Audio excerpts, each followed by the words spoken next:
Champions ట్రోఫీలో భాగంగా భారత్ బంగ్లాదేశ్ జట్ల మధ్య రెండో మ్యాచ్ జరుగుతుంది.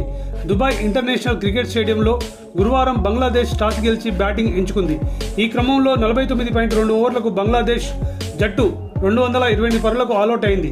దీంతో టీమిండియాకు 229 పరుగుల టార్గెట్ అందించింది. తౌహీద్ హృదయ్ సెంచరీతో ఆకట్టుకోగా జాకీర్ అలీ 68 పరుగులతో కీలక ఇన్నింగ్స్తో బంగ్లాదేశ్ పరువు కాపాడారు. సంజీవ్ హసన్ సాకిబ్ 0 పరుగులకే అవుట్ అయ్యాడు. అతను మొహమ్మద్ షమి బౌలింగ్లో బౌల్డ్ అయ్యాడు. జాకీర్ అలీ, సౌమ్య సర్కార్ మరియు మెహదీ హసన్ మిరాజ్ కూడా అవుట్ చేశాడు. షమి 200 వన్డే వికెట్లను కూడా పూర్తి చేశాడు. హర్షిత్ రాణా, రిషాద్ హుసేన్, కెప్టెన్ నజ్ముల్ హుసేన్ చాంటోలను పెవిలియన్ పంపాడు.